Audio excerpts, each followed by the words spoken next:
Hey, Evan Hildebrand here, and I wanted to just show you a really quick video on how to do a somewhat less expensive and effectual silicone mold. What I'm going to do is, what my needs are here is I need to mold this word hope. I sculpted this just out of epoxy putty. It's a really great product that just sculpts like clay but then hardens like epoxy. So what I'm going to do is I needed to have, this is the piece I'm working on here, and in the middle there I want the word hope to be transparent. So what I need to do is I need to make a epoxy mold to make that a transparent epoxy lettering. So I went to the hardware store and I got, you need 100% silicone. You can just get the cheapest possible one that they have. It's got to be 100% silicone though. It doesn't really matter what color you have, it works.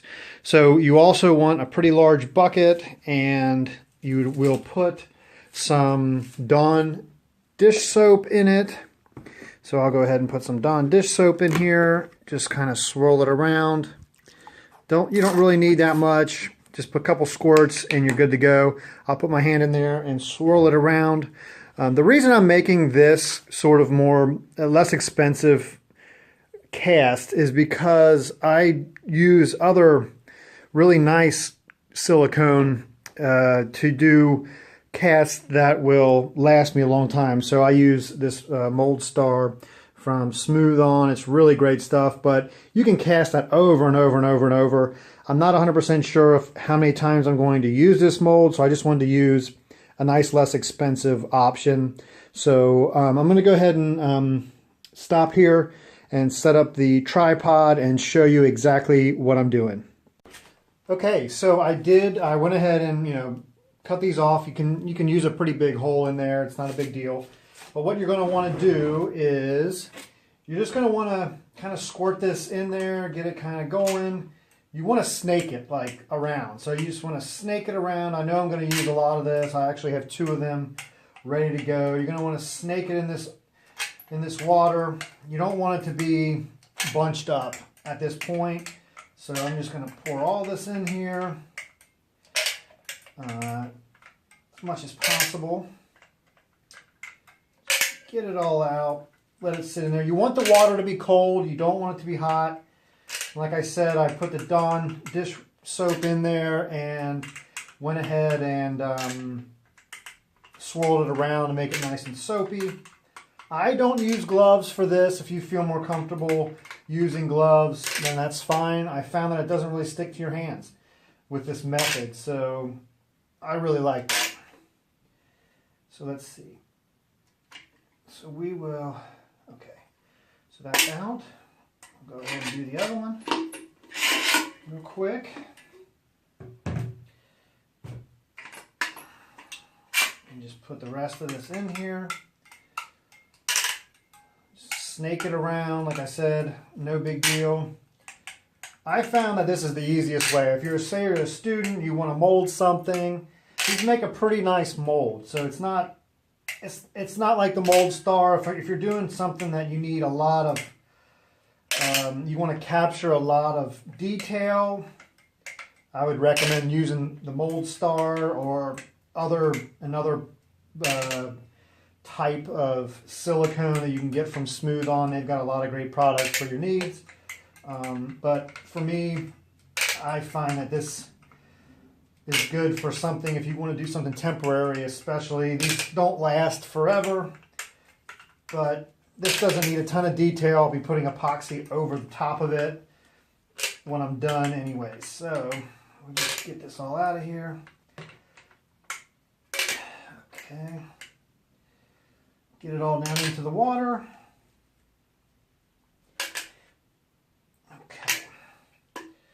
And then what you're going to do, it's kind of weird, you're just going to swirl this around. So you're just going to kind of swirl it around in here. Let's see if I can see it.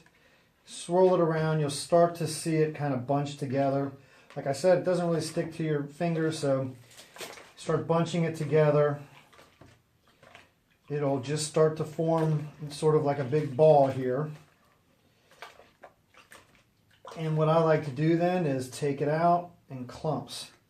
So I'll go ahead, get my fingers on there, kind of work it around.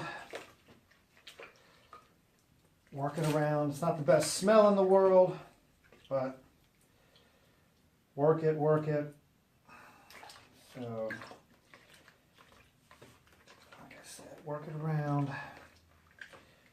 Kind of like you're doing a little bit of a muffin. You're baking, and pull some out, and then we're just going to go ahead and put it right on top of here and make sure you're really kind of pushing it in. Like I said, this is a very more of a what you would call like a dirty dirty silicone mold, but it does the trick for different needs that you may want. So put that on there like that. Hopefully I'll have enough for all of these.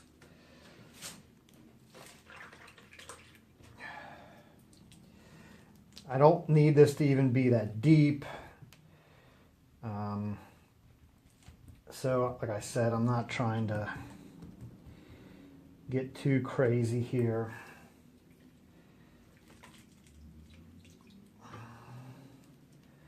Put a little bit on that then. And you can thicken these up if you need to thicken them up with more and more on top. So it'll make it nice and thick. Like I said, I'll just turn these over and it'll be good enough for what my needs are here. And what I'll do with this, once this hardens, I can just cut this line. No problem. Just getting in here. It is a little bit sticky. So you can always put your hand in the water. It's not going to hurt it. We'll put this on the E.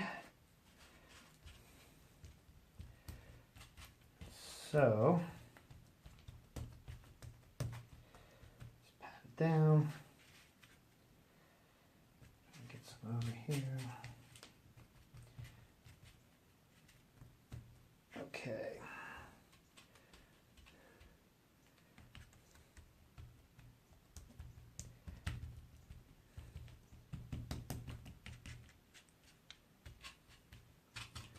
So there you have it. It's pretty easy. I will come back and show you what this looks like when I take it off and what I'm doing with it. But this should be a nice mold for me. Like I said, I'll just turn it over. I'll fill it with clear epoxy and then apply that to this, and it will be as if it's a relief of the word hope on my piece.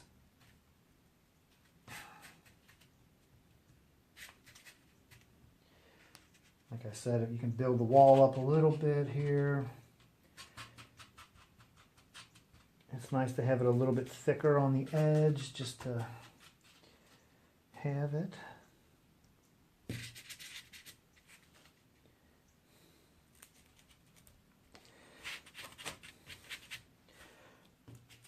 I think this takes a couple hours to dry and then you're good to go.